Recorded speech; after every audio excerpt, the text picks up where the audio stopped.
From 8th, it jumps to 3rd and simply picks up speeds so effortlessly towards the 130 mark. Powered seats, which by the way are waterproof. You can also wash the front camera on the move by pressing this. In case you want to change lanes, the Rubicon does respond. You can have full faith in the vehicle. At the back for your hidden sort of ice cooler area, you put some ice cubes, you have your cans over there, and this one just over 71 lakh rupees ex-showroom daily.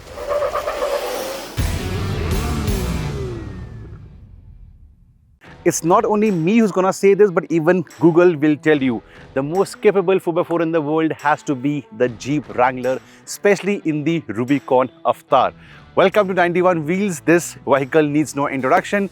My name is Punia, and for 2024, Jeep has updated the Rubicon in a lot of ways, especially the good ones.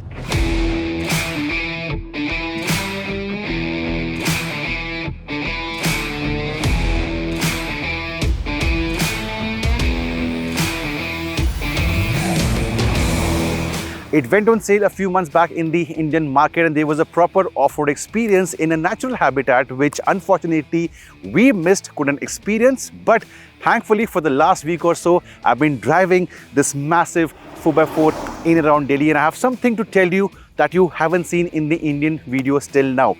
How is the Rubicon as a daily drive? Some cool features, some hidden facts, and basically you won't be sand dune bashing every day, you won't be going on trails every day. So if you're looking for a hardcore 4x4 as your companion, you want to know how the vehicle fares on a daily basis in urban conditions, out on open roads, twisties, and of course during the off-road drives, well, the answer might lie in this video. Plus a few things I've noticed in the last 1 week or so, I definitely want you to know. Starting with the pricing first, this is the only market outside of USA where the right-hand drive version of the Wrangler Unlimited or the Wrangler Rubicon is manufactured. Pricing is really competitive given the hardcore hardware and software on offer. The Unlimited starts at under 70 lakh rupees ex-showroom Delhi, and this one just over 71 lakh rupees ex-showroom Delhi. This is the more hardcore off-road ready version of the normal Wrangler. Basically, you can purchase this from the showroom and go anywhere that you feel like. It's also ready with these empty or mud terrain tires. So two versions, the Unlimited and of course the Rubicon. Now I've been in touch with a lot of owners in North India, in Delhi NCR, in Chandigarh, in Punjab. They have the Rubicon as a stock vehicle. They have modified the Rubicon. I was speaking to them and they swear by the vehicle. Now, full respect to Mahindra for the Rocks, but a lot of people were saying that when the Rocks will be launched, the demand for this car will go down. That is not the case. Full respect for Mahindra for the Rocks, but this has its own identity. This has its own purpose. It's more hardcore off the road. It will do much more than the Rocks, and even the owners echo the same thoughts. A few visuals of owners with the Rubicons in the natural territory coming up right away on your screen.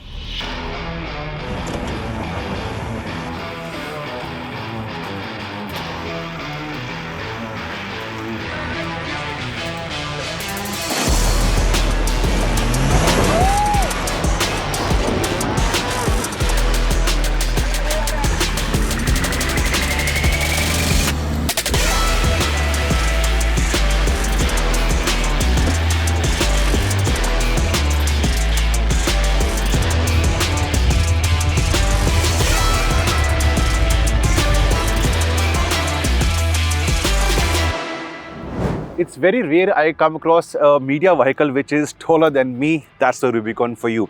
In terms of design for this year, not much has changed, only slight changes which give it more attitude. For example, the grille is new, it's blacked out, it's bigger, and that has the in-your-face attitude coming up front like an American SUV. This area is really large, it's long like the earlier vehicle. You have proper Rubicon branding on both the sides and multiple colors. I think white is there, the red is there, but this one stands out. The kind of attention I've got in the last 1 week is superb. We also have the Lexus with us for the last 1 week at 91 Wheels, but this one has been turning more eyeballs. The normal Wrangler gets you the highway tires, but this one is off-road ready, so you get these empty tires. These are from BF Goodrich, one of the best names in the business. Really long vehicle, the long bonnet coming in over here, 2 long doors, and you have a sizable boot at the back. The usual stuff of your LED lights coming in up front and at the back. No side step, you can get that as an aftermarket fitment, including the powered ones. So getting into the Wrangler is a task, especially for the elderly or for people who are under 5'4" or 5'3". But yes, in terms of design, not much has changed.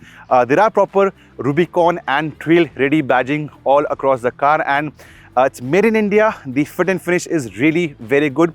A few things are extra with the new versions. You have this front camera which has its own washer unit right over here. So off the road, if this gets some muck or sand or dust, you can wash the camera right over here. You have some kind of ADAS capability coming in the vehicle, so the sensors and the cameras are over here, and there is no physical antenna. The antenna is right over there. Why this happened? Because off the road, usually with bushes and shrubs and trees and branches, you could damage your normal antenna, so that's now embedded into the glass. This, by the way, is like your modern day mobile phones, smartphones. It's written right over here. It's a proper cornering Gorilla Glass. The whole windshield is literally scratch proof. So if you go into the unknown with sharp thorns or bushes or shrubs, you will not be damaging your windshield right over here. More changes on the inside. Let me just tell you right over here, you have an all new screen. Looks nice. Infotainment is better. Dedicated subwoofer in the boot. The sound quality is very nice. 6 airbags as standard and a few more creature comforts coming on the inside. You have powered seats, which by the way are waterproof. Now the water weighting capacity of this one has gone up by 100 millimeters. So they say even if you are this deep into water, if the water comes in on the inside, do not be worried, you can still operate the powered seats.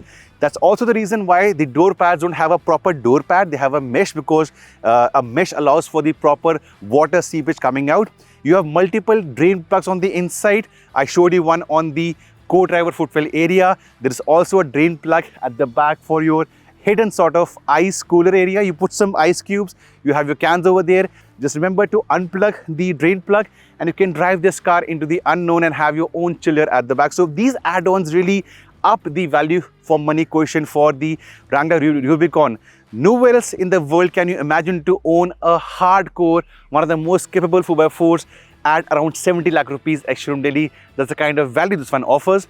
A quick look on the interiors and some hidden and cool features that you as an owner will love on a daily basis.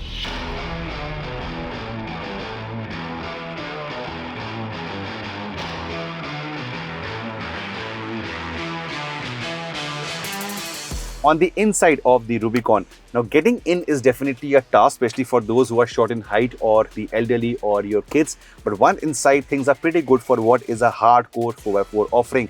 As a daily drive, you will not be disappointed, something I've been seeing in the last few days with the Rubicon in Delhi NCR.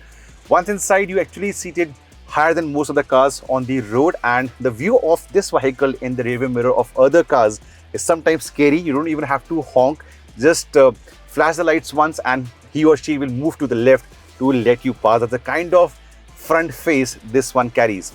On the inside, a lot of creature comforts. I've told you, a whole new screen. It's not connected with the main one. Looks nice, lot of information offer, and the audio setup is definitely very, very good. In terms of information, if you go into the vehicle settings and the off-road pages, you have a lot of things coming in over here. For your off-road needs, you can look at the steering angle. You can see if the front axle or the rear axle is locked or unlocked, and the same for the sway bar update. So that comes over here. Next, you have the gauges for various temperatures, for coolant, for oil pressure, for transmission, and for the battery voltage. The same can be seen on the speedometer console as well. And then you have the pitch and roll angle, something you see in the rocks as well. You can also watch the front camera on the move by pressing this place on the screen right over here. So these are definitely handy off the road. The speedometer console again has a lot of information. You can even change what you want to see. For example, when you're driving the car in the D mode, you want to see the gear mentioned or not, you can control that. Vital information on the upper part, what do you want to see or not see, you can control that. So that is handy on the move. Of course, also for the 4x4 H or low, whatever you have chosen comes in on the left side for the speedometer. Old school levers coming in for your main transmission. It's an 8-speed automatic, and for toggling between 2H, 4H and 4 low comes on the left side. I love this setup. The door pads don't have any pad as such to keep your bottles, because I told you during water wading, The mesh helps to drain the water out. You have drain plugs all over the place. Cup holders come in over here. They are big for the American Jeep. Also place to park your phone. Practicality point of view, not a very deep glove box coming in over here because speakers on the left side, but you have this. This is storage space is useful. It's pretty deep, and then you have a smaller one over here for suppose your wallet, or you can open this to reveal a hidden place. We can possibly put in a couple of, not couple of, 10-20 notes away from others. If you're traveling in an unknown group or camping in the middle of nowhere with other people, you can do that. Only black theme on the inside. The seats are powered, but these are also waterproof. Leather stitching with this red contrast on the dash on the seats as well. Ample amount of room. You can look at the headroom. You can remove this part, but it takes a while. You have to unlock various things. You have to take out screws and then use this to put this away. Clever things for the screws and nuts not to be lost. A proper place at the back of the boot. You can park the screws and nuts over here. So these things really up the quotient in terms of your living experience with the vehicle. Same thing over here. You can take off this flap and there are proper mounts for your GPS or other devices. Likewise, I haven't seen so many switches for your auxiliary inputs, for your fog lamps or for your other devices that you might want to mount. 4 options right over here. And then with these buttons, you can lock the rear or the front axles together. The off-road plus button and the sway bar disconnect in it as well. This makes a world of difference. We have done the video where you can see the roll with the sway bar on and the sway bar disconnected. AC controls comes in over here. The seats are heated. You can also heat up the steering wheel. Very useful for your winter expeditions. Winters are coming up, and in case you want to venture out in a petrol 4x4, you can also use the heated steering and the heated seat options coming in. You can put up the screen. So all the buttons come on the central part. Seats are massively comfortable even for a person of my height and my build. No problem with the seat. The problem is in the footwell area. It's pretty narrow for someone who has anything upwards of UK 10, 11. So yeah, you will definitely miss a proper dead pedal in the footwell area of the Rubicon. But otherwise, things are pretty good. It's a comfortable space to be on a daily basis. You can live with this. You can live the SUV life. You can tower over others on the road. Things in the second row for your family and your friends. How is the space, the view and the features? Let me go there. By the way, in case you make this as a top-down vehicle with the roof taken, the whole roll bar remains around the vehicle for safety, and the airbags are right over here for the rear passengers, for the front passengers in this particular roll bar. So it's got 6 airbags for the safety coming in. The seat is positioned for someone who's 5'10", 5'11". I stand 6 feet tall, and yet a couple of inches of knee room left over here. On the low part, this is all hard plastic, so you might get hurt if you're off-roading with rear passengers. Anyways, sort of a flat floor. There is a hump coming in over here. AC vents, your switches for the rear power windows, and multiple charging outlets. There are 4 up front. There are 5 over here, and there is 1 at the back, which can even function even if the car is off. Very handy for your camping needs. Armrest is basically something with cup holders, and you can park your phone over here. Very useful, very handy. So using the car as a 4-seater, people will be happy across on this part. Speakers come in like this, and I've told you the output is really very nice in terms of the acoustics and the bass, and that in spite of not a proper ceiling, because this thing comes off. There is no insulation, so you do get to hear the road noise and the tire noise from the empty tires, but even then the speakers do a fine job in terms of acoustics.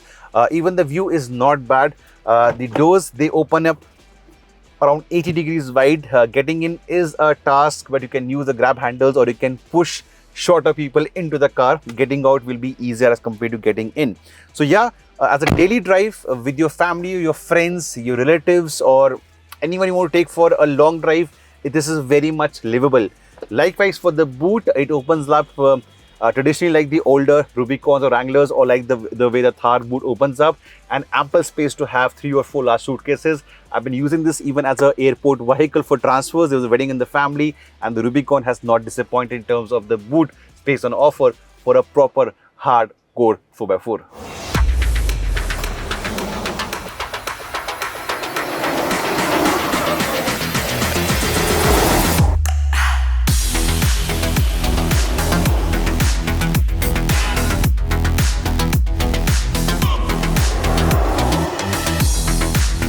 And and driving the Rubicon. Now, on paper, it's got a small engine, no doubt, in terms of capacity, but turbocharger plays a vital role. 270 PS of power, 400 Nm of torque. And what does this mean? Well, in spite of being a hardcore and a large, big 4x4, performance is pretty good.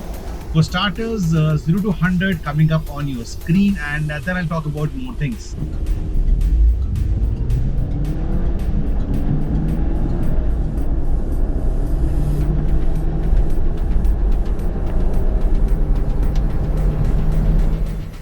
And it's not only about the outright acceleration, but also about the roll-on figures.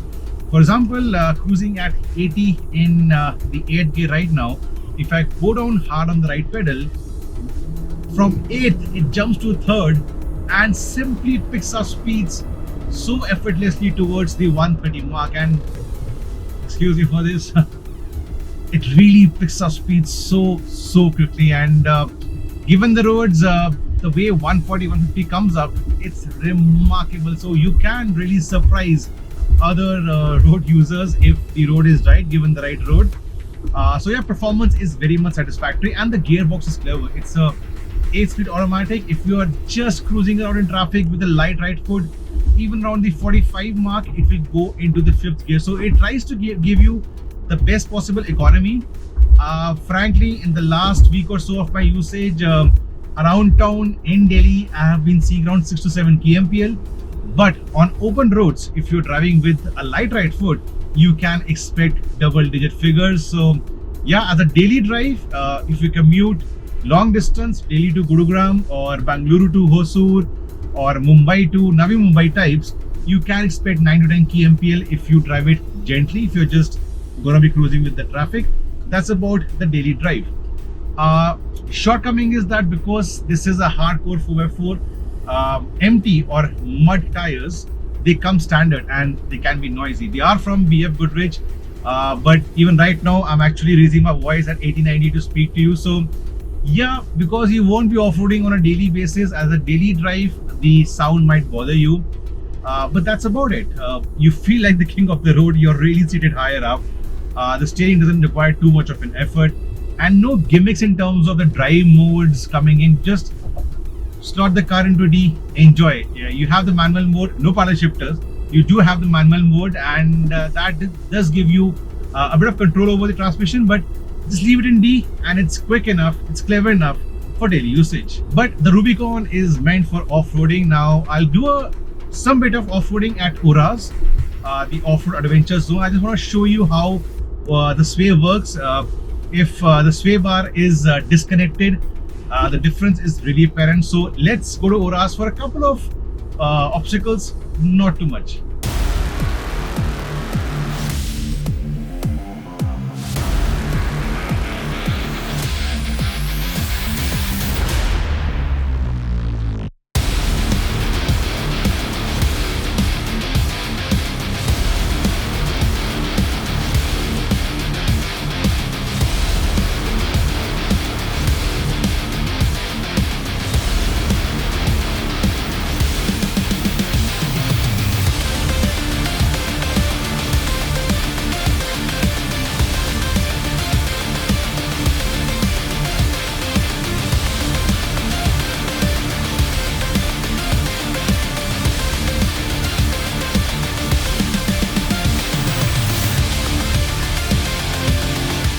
Now in terms of feature comforts also, this one is sorted. You have your powered seats, you have a great sounding audio system, you have push button start and good level of ADAS coming in.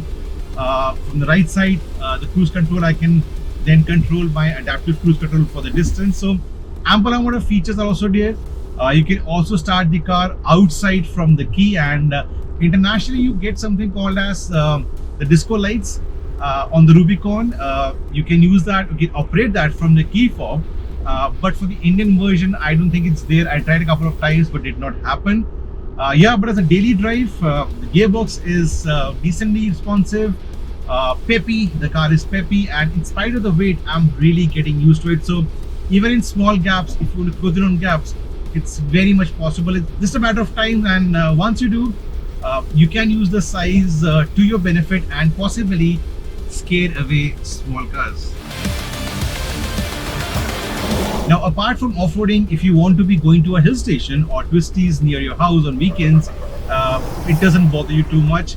Of course, over 30 kmph, even if the sway bar is disconnected, it connects automatically. So the body roll is well under control. Again, I've been using the term getting used to the vehicle, and once you do, you can throw this around curves or corners very much.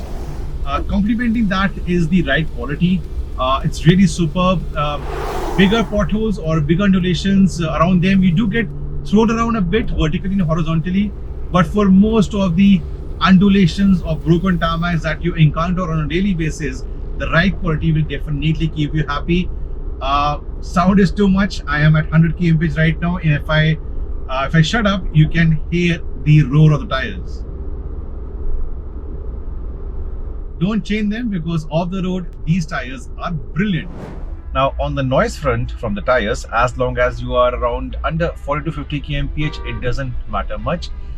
For the updated model, what they've done is they've worked on the insulation to get the noise levels down inside the cabin by around 5 dB, and further on they have the ANC, the active noise cancellation, which further helps to reduce the noise levels by approximately 10 dB. So work has been done, and like right now I'm at 40 kmph and moving evening rush hour traffic, and the noise is not there. So don't think it's too noisy. It's only when you start going above 70, 80, 90 do the tires make themselves felt.